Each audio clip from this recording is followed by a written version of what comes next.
학부모 친구들 한 주 동안 잘 지냈죠? 우리가 지난주까지는 이스라엘의 첫 번째 왕으로 세워졌던 사울에 대해서 배워보았는데요.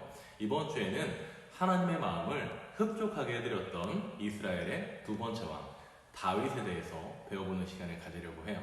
우리 친구들, 다윗은 어떻게 하나님의 마음을 흡족하게 해드리는 사람이 될 수 있었을까요? 본방 공부 시작해볼게요.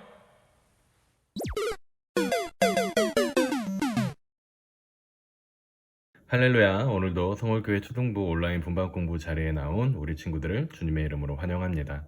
우리 친구들, 우리가 지난주까지 이스라엘의 첫 번째 왕이었던 사람에 대하여 배워보았어요. 이스라엘의 첫 번째 왕으로 세워진 사람의 이름은 무엇이었지요? 바로 사울이었어요. 이스라엘 모든 사람들은 이스라엘의 첫 번째 왕으로 사울이 세워질 때에 즐거워하며 찬성하는 모습을 보여주었어요. 그 이유는 무엇이었나요? 빈칸의 내용을 채워볼게요.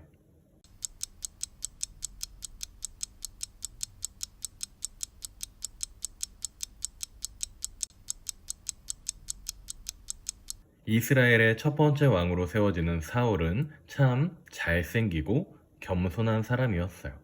그래서 이스라엘 모든 사람들이 바라볼 때에 저 사람은 훌륭한 왕이 될 거야. 저 사람이 우리의 왕이 된다면 인정할 수 있어.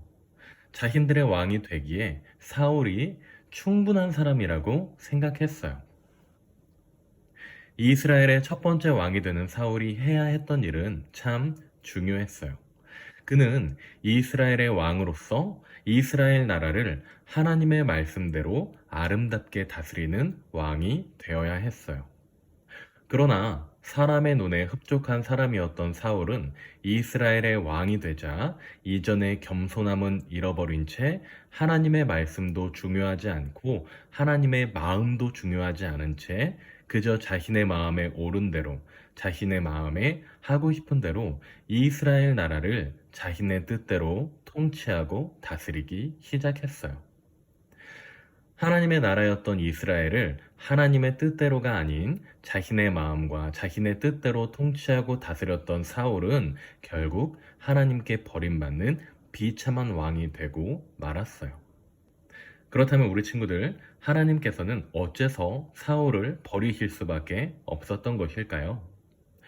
이스라엘은 거룩한 하나님의 나라였어요. 하나님께서는 사울이 하나님의 말씀을 존중하며 하나님의 마음에 합한 마음으로 이스라엘 백성들을 아름답게 다스리기를 바라셨어요. 그래서 사울 왕에게 이스라엘의 마지막 사사였던 사무엘도 보내시고 그의 죄를 말씀하시며 그가 죄에서 돌이켜 다시 하나님께로 돌아와 하나님의 말씀대로 아름답게 이스라엘을 다스리기를 항상 바라셨어요. 그런데 사울은 사무엘을 통해 말씀하시는 하나님의 말씀을 전혀 존중하지 않는 모습을 보여주었어요. 사울은 이스라엘의 왕이 된 후 하나님의 말씀을 전혀 존중하지 않았으며 하나님의 나라 이스라엘을 더 이상 하나님의 말씀으로 다스리지 않은 채 자신의 욕심을 채우는 데에 이용하는 모습을 보여주었어요. 하나님께서는 이런 사울이 자신의 잘못을 깨닫고 다시 올바른 모습으로 하나님의 백성들을 다스리기를 바라셨지만 그럴 때마다 사울은 항상 하나님의 말씀을 무시하고 끝까지 자신의 마음과 소견에 옳은 대로만 나라를 통치하려고 했어요. 그래서 하나님께서는 하나님의 백성들이 올바른 하나님의 백성으로서의 삶을 살도록 지도하시기 위해 하나님의 말씀을 따르지 않는 사울이 아닌 하나님의 말씀을 존중하고 하나님의 말씀대로 이스라엘을 아름답게 통치할 새로운 왕을 세우셔야 했던 거예요. 하나님께서는 하나님의 말씀에 불순종하며 하나님의 나라 이스라엘을 사람의 뜻대로 다스리고 통치했던 사울을 버리시고 하나님의 마음에 합한 새로운 왕을 세우고자 하셨어요. 그리고 이스라엘의 마지막 사사이자 이스라엘 민족의 큰 어른이었던 사무엘 선지자에게 이렇게 말씀하셨어요. 함께 말씀을 읽어볼까요? 사무엘상 16장 7절 말씀이에요. 여호와께서 사무엘에게 이르시되 그의 용모와 키를 보지 말라. 내가 이미 그를 버렸노라. 내가 보는 것은 사람과 같지 아니하니 사람은 외모를 보거니와 나 여호와는 중심을 보느니라 하시더라. 우리 친구들, 방금 읽은 말씀을 통해 하나님은 우리의 무엇을 보는 분인지 알 수 있어요. 하나님께서는 우리의 무엇을 보며 기뻐하실까요? 빈칸을 채워볼게요.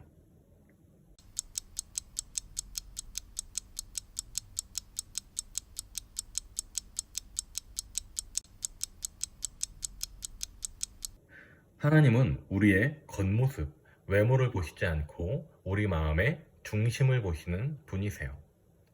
우리 친구들, 그렇다면 하나님께서는 왜 우리 마음의 중심을 보시는 걸까요?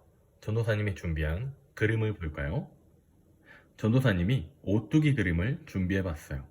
우리가 어릴 때에는 이런 오뚜기 인형을 많이 가지고 놀았어요. 전도사님도 어릴 때에 이 오뚜기 인형을 참 좋아했다고 해요. 오뚜기 인형은 특징을 가지고 있어요. 바로 어떤 방향으로 넘어지더라도 곧바로 원래 위치대로 돌아온다는 특징이에요. 그렇다면 오뚜기 인형은 어떻게 많은 방향으로 넘어지더라도 곧바로 원래 위치로 돌아올 수 있는 것일까요? 그것은 오뚜기는 흔들리지 않는 중심을 가지고 있기 때문이에요. 그래서 오뚜기는 어느 방향으로 넘어지든지 흔들리지 않는 중심으로 인해 곧바로 원래의 위치로 돌아올 수 있어요. 그렇기 때문에 우리에게도 마음의 중심이 무엇인지가 참 중요한 거예요. 혹시 우리 마음의 중심에 게임이 있는 친구들이 있나요? 게임이 마음의 중심에 있는 친구는 어떤 특징을 가지게 될까요? 마음의 중심이 게임인 친구는 항상 게임만 생각하게 될 거예요. 혹시 마음의 중심이 유튜브 동영상인 친구가 있나요? 마음의 중심이 유튜브 동영상인 친구는 어떤 특징을 가지게 될까요? 마음의 유튜브 동영상이 중심에 있는 친구는 항상 유튜브를 보고 싶어 하는 마음만 가지게 될 거예요. 이와는 반대로 마음의 중심에 하나님이 계신 친구는 항상 하나님을 생각하며 기억하며 귀하신 하나님께서 기뻐하시는 일이 무엇일까? 하나님께서 기뻐하시는 삶을 살기 위해 노력하는 모습을 보여줄 거예요. 오늘 우리가 읽은 말씀에서는 마음의 중심에 하나님을 두어 하나님을 기쁘시게 해드리기 위해 노력한 사람이 등장합니다. 이 사람은 사울의 뒤를 이어 이스라엘의 두 번째 왕이 되는데요.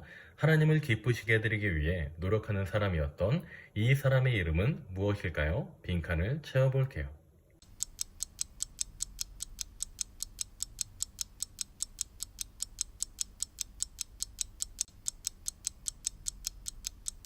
마음의 중심에 하나님을 두며 하나님을 기쁘시게 해드리기 위해 노력했던 이스라엘의 두 번째 왕의 이름은 다윗이에요. 다윗은 하나님의 마음을 기쁘시게 해드리기 위한 삶을 살았던 사람이었어요. 우리 친구들, 사람의 마음을 기쁘게 하고 사람이 바라볼 때에 겉모습이 아름다워 이스라엘의 훌륭한 왕이 될 것 같았던 사울 왕은 비참하게 실패한 삶을 살았어요. 그렇지만 사람의 눈보다 하나님의 눈을 기쁘게 해드리며 하나님의 마음을 흡족하게 해드리기 위해 노력했던 다윗은 이스라엘의 두 번째 왕으로 기름 부음 받고 이스라엘 역사상 가장 위대한 왕으로 세워지게 돼요. 이것을 통해 우리는 무엇을 깨달을 수 있을까요? 그것은 바로 그 무엇보다 우리는 하나님을 마음에 두고 하나님을 기뻐하게 해드리는 삶을 살기를 결심하는 사람이 되어야 한다는 것을 깨달을 수 있어요. 그렇다면 여기에서 질문이 생겨요. 하나님을 마음의 중심에 둔다는 것은 무슨 뜻일까요? 하나님을 마음의 중심에 둔다는 것은 순간순간 우리 하나님을 기억하기 위해 노력해야 한다는 거예요. 아침에 잠을 자고 일어났을 때 하나님, 오늘 하루도 하나님께서 기뻐하시는 삶을 살 수 있게 도와주세요. 아침, 점심, 저녁 밥을 먹을 때에 하나님, 오늘도 먹을 음식을 주셔서 참 감사해요. 하루를 마무리하는 잠자리에 들기 전에도 하나님, 오늘 하루 함께 해주셔서 감사해요. 삶의 순간순간 우리 하나님을 생각하고 기억하기 위해 노력하는 것을 바로 하나님을 마음의 중심에 둔 삶이라고 전도사님은 이야기해주고 싶어요.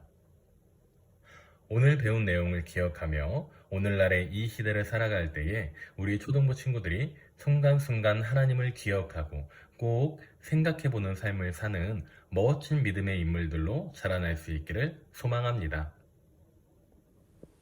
다윗은 그 마음의 중심에 하나님을 모신 사람이었어요.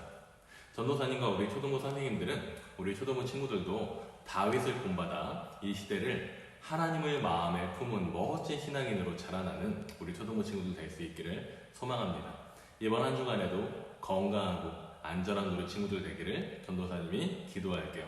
우리 다음 주에도 영상을 통해 만나요. 우리 친구들 안녕.